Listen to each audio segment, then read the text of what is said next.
Story 1. I left our polyamorous marriage for my close friend 30M and 33F. We were married for 5 years and together for 8. At some point in our marriage, my wife asked if I would be open to have a polyamorous relationship. I wanted to say no but was afraid of being labeled as insecure and losing her. She had polyamorous relationships previously and had much more experience than me sexually. She was my first and only partner. We had an extensive preparation period reading books, going to therapy and communicating. I thought I was ready but apparently I wasn't. I wasn't even confident that I could find partners. She did it easily through dating apps and all I got was 0 matches. I communicated it to her, we took good photos and changed our profile according to her comments. In the end, I still got no dates though matched with few people. We had several boundaries in the relationship: always use protection, always prioritize each other over other partners, no sex in our bed, no friends, and don't get into relationship with people we both know. I must give it to her that if I were a polyamorous person, she would be a great partner. She regularly checked in and communicated with me but I couldn't do the same. I couldn't be honest. Over time, I started building resentment which I kept to myself. At the time, I started talking about it drinking with one of my female friends 30F. We didn't spend much time together back then. We shared some hobbies but talked to each other maybe every other week.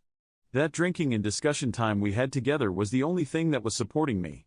She was listening to me, validating my feelings and being a shoulder that I can lean on. We didn't have sex but it turned into a strong emotional connection which we later confirmed as love. That kept on for a while until I realized I don't want to be together with my wife anymore. I had a discussion with my wife about ending the marriage. She was shocked because I didn't communicate previously about anything before and just dumped my feelings at once to her. She called for closing the marriage and going to a counselor to focus on ourselves. I rejected and in the end filed for divorce. She tried really hard to fix our relationship but I didn't reciprocate any of her actions. I know I was unfair to my ex-wife. She would make a great partner for a polyamorous person but I realized I am demisexual and monogamous. Once I connected with someone else, I completely lost connection with her. I cheated on her in the standard of polyamorous relationships. We are still together with my ex-close friend and going strong at it.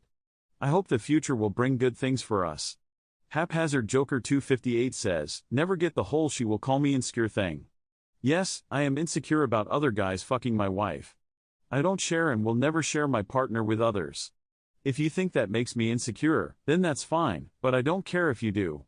Mediocre Greatness 333 says, stop opening relationships in the middle of them. It never ends well. If you want an open relationship it should have started that way. Bitch 3926 says, polyamory ruined the best relationship I ever had. I understand you since I experienced half of this myself. Story 2. Am a rape baby. I'm a 21-year-old guy and am the youngest of 5 siblings. Ever since I was born I've been treated like absolute shit by my parents compared to how all my siblings were treated. Nothing I ever did seemed to be enough for them, not in school and not in anything else. Everything I did they always found something wrong with it. While all my siblings were spoiled and got whatever phone or clothes or anything they wanted, I was lucky to get nice clothes that costed more than $5 a piece. They were always shown favoritism in everything, but the absolute worst thing for me was when they all go on a holiday abroad every other year. They never even made me a passport and every time they'd come up with a bullshit excuse to keep me with my grandparents while they all went. Every time that happened I'd cry myself to sleep and I never got why they did that to me and what I could have possibly done for them to treat me like that. Over the years I've had many fights with them to understand why they're like that to me, and one time when I was 18 my dad finally told me the truth, which is that they never wanted me and that they never loved me. And that he isn't my real father, and that one time my mom was raped and I was the result of that night, and that I'm only here because abortion was illegal and it was against their beliefs, and that whenever either of them looks at me they see nothing but that night. And I just broke down. After that I left home and none of them even pretended to be bothered by it. What did I do to deserve this and to be treated like that? Why didn't they even try to pretend to love me? I Am Crocodile says, it was against their belief, so treating you like that was not against their belief? Bella Missy Storm says, I'm so sorry. That is absolutely heartbreaking. You shouldn't be punished for something that wasn't your fault. What your mom went through was terrible, but her and your father treating you that way is just sick. It would have been better if they had adopted you and given you to a family who would have treated you better, wanted you and shown you love you deserved. I'm sorry.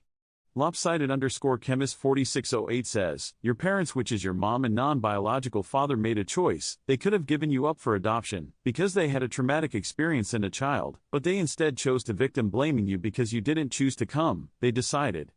And for that they are abusers. You know something was up for the entire childhood and still they didn't have the decency to treat you as an equal to them. I don't know if you still need them in your life, but I would write a letter to both of them, telling them what their treatment of you did to you, and that you were a child of earth but they chose to mistreat you because they could. Thanks for watching. I love you. Follow Reddit Echoes for more.